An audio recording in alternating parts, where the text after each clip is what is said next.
Hello, welcome back. Time for a bit of a change. It's been a while since I've made a response video, but today I would like us to look at a video published by Tim Blake on his channel Demotivator Opinion. The video is titled Transgender YouTuber Spreads Misinformation. Tim had made that video in response to another YouTuber, Blair White. The argument that Tim makes in his video relates to a claim made by Blair White that transgenderism is a mental disorder. The position taken by Tim Blake is that not only is Blair White incorrect in this, but that she is also profoundly ignorant of all things transgender. Now, as many of you might be aware, Blair White is herself transgender, so that is quite a claim to make, and that is why Tim's video became of interest. Before we take a look at the video itself, I would like us to consider the summary that he presents in the video description. The first paragraph is as follows.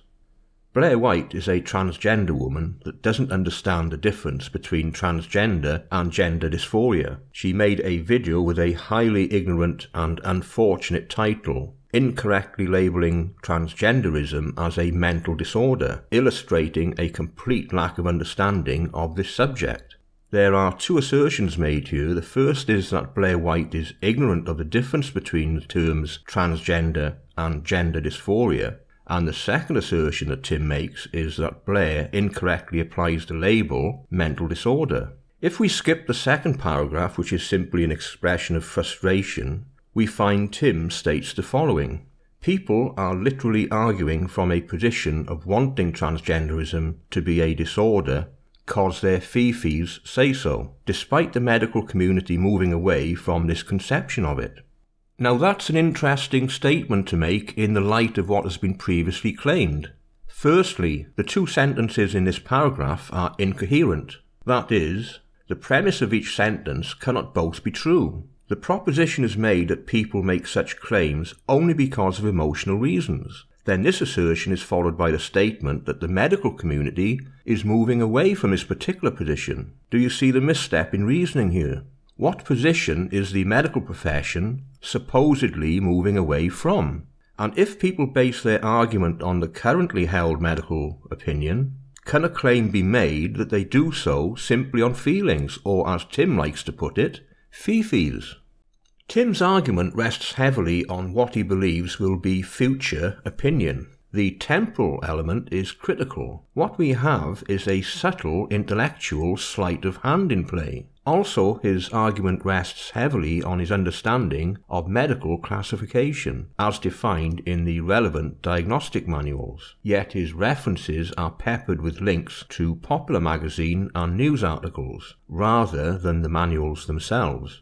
That gives us an insight into how Tim approaches the subject. But is he correct? And if so, is everyone who disagrees with him a complete and utter moron? Are they stupid? Well, let's listen to what Tim has to say. Hello. So I've had a really fucking annoying, irritating day, which has been a pain in the arse. And part of the reason for that is because people on Twitter are so fucking stupid. They are morons. Now allow me to explain. All of this was caused because Blair White, everybody's favourite tranny, I said tranny, that's so funny, made a video entitled Transgenderism is a Mental Disorder. Now, instantly this title is very triggering, and I don't often use the word triggering in a kind of funny, comedic fashion, but I have to in this instance because I was triggered by how fucking wrong that title is. It's not a mental disorder. It's just literally not a mental disorder. I'm going to get into that a little bit later. People were accusing Blair White of clickbait. Now to me, this isn't even like clickbait, really.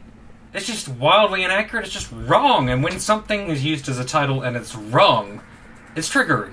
It's off-putting. The medical community in America does not see it as a disorder. They declassified it as a disorder. So when you have a title called Transgenderism is a Disorder, you are pushing old, outdated, outmoded ideas that the American community of psychiatric professionals have decided is no longer necessary. But you want transgender to be a disorder, or a mental condition, or a mental illness.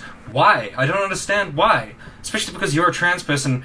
You're basically just saying, no guys, look, I know that we've moved forward, I know that we've progressed, but I just seriously want to be called disordered. It's just really important to me that people for no good reason call us disordered. I don't know if it's because Blair is a conservative, can't let go of the past, like everything has to stay the same. Anytime something changes to reduce stigmatization, that's automatically a bad thing. I don't understand the psychology of this person at all. I don't understand the psychology of the people obsessed with clinging to the idea that transgenderism is a disorder. Anyways, we'll talk about Blair White's atrocious shithole of a video, and then I'll talk about some of the stupid arguments I've been having online with people who just don't even seem to understand the basic terminology around this conversation. They don't understand what transgenderism means versus gender dysmorphia. They think they're the same thing, and it's just been a frustrating day of just banging my head against a wall, because these fuckheads will not listen to anything I have to say. It's just infuriating. Well, I guess it's been a hard day at the coalface for Tim. He does sound a little overtired and frustrated. I'm not really convinced that his style of argument really helps with the battle of hearts and minds, though. When you start your video accusing others of being morons and stupid, the expectation is that the argument you're about to make is pretty much watertight, which is unfortunate because I suggest that the argument Tim makes is pretty weak to say the least. Let's address the clickbait issue first. Transgenderism is a mental disorder. Well, it could be described as clickbait, but even so, that's not Tim's main point. The point he makes is that it is simply wrong. But what evidence does he bring in support of his argument? Well, let's see. Did you notice the screenshot that he used in the clip we just watched? It whizzed past pretty quickly, but let's rewind and take a closer look. Well, that's interesting, isn't it? According to the World Health Organization, being transgender is a mental illness. That seems an almost identical statement to that expressed in Blair White's video title, does it not, Tim? So we are only a few minutes into a half-hour video and it's pretty much game over.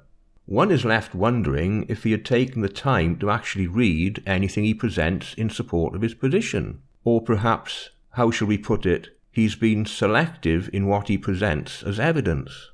But, to be fair, and to ensure there's no confusion in relation to a complex issue, we should examine the text in detail because now, our primary task is in determining just how economic Tim has been with the truth, because I think most careful readers would conclude at this point that there does seem a bit of relevant information that lacks focus for some reason. So let's take a close look at what Tim forgets to mention.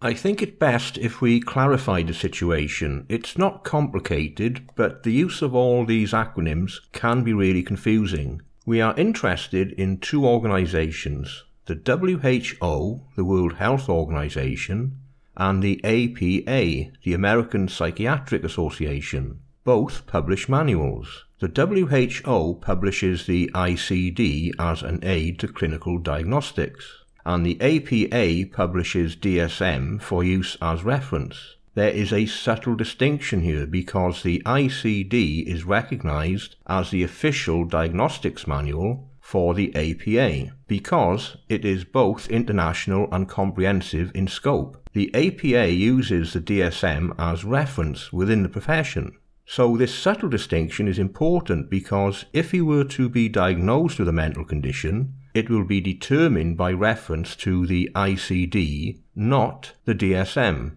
Now, having got that out of the way, we can dive into Tim's rabbit hole. Now that we know what ICD-10 is and what it is used for, when Blair White in her video title states that transgenderism is a mental disorder, that position is supported by both the ICD-10, the manual itself, and the APA, the American Psychiatric Association, which uses ICD-10 as a diagnostic reference. That single fact is sufficient support for Blair White's assertion. In most debates, that would be the end of the matter. But we are still left somewhat confused. Tim has muddied the waters, because he often refers to a change in DSM-5 in support of his position. DSM-5 is produced by the APA. Blair White also cites DSM-5 in her description. So what the hell's going on? Well, What the APA has done in the new edition of the DSM has changed the wording. They have dropped the term disorder in favour of dysphoria. That sounds a bit confusing. Why would they do that? In DSM-4, the definition of gender identity disorder focused primarily on the mismatch between someone's birth gender and the gender with which he or she identifies. While this mismatch is still crucial to gender dysphoria, the drafters of the new DSM-5 wanted to emphasize the importance of distress caused by a mismatch for diagnostic purposes. This also allows intersex individuals to be diagnosed with a condition as well, because there is less emphasis on the physical and more emphasis on the perception and potential for distress. The changes to DSM-5 has shifted the diagnostic emphasis. The focus has now shifted from sex to perceived gender, but both terms, gender identity disorder, GID, and gender dysphoria, GD, refer to essentially the same condition. This shift in emphasis might be included in the new edition of the ICD produced by the WHO, which will be ICD-11. But at this time this has not yet happened. The draft of ICD-11 redefines gender identity disorder as gender incongruence, of which there are two category entries: HA21, gender incongruence of childhood, and HA20, gender incongruence of adolescence or adulthood, both of which, as one would expect, are defined in relation to puberty. Well, all that sounds a little complicated. What's the bottom line? Firstly, both DSM-5 and the next edition of ICD, that is ICD-11, are diagnostic and reference manuals. The official reference used for clinicians in the US is ICD-10 at the present time, but when the new edition is published it will be ICD-11. Gender dysphoria and gender incongruence are both entries in manuals, one used to diagnose recognised medical conditions and the other used for reference within the profession. Having explained all that, I cannot see how anyone could conclude that Blair White is anything other than correct. But before we leave this issue, I would like to say a few words on consequence, something the SJW types are often blind to. Throughout this video, Tim made the accusation that people like Blair White were acting purely on feelings and that they simply wanted to hold back progress, or perhaps they were even anti-transgender. Well, Tim, let me propose another interpretation of motive. What would be the consequence if gender dysphoria were to be deleted from the diagnostic manuals? Have you even considered what the outcome would be? Where would young people go to for help and treatment if their condition was not even recognised as a medical condition? What insurance company would pay out for non-medical interventions? Who would transgender youngsters and their parents turn to if their condition was no longer regarded as a medical condition? Have you even considered these issues in your reckless advocacy of fashionable nonsense? We end our adventure at this point. I hope you found something of interest in this video. If you would like to support my channel, I now have a Patreon page. If you're unable to support my work through Patreon, then you can share, like, or comment. It's all good. Thank you for watching.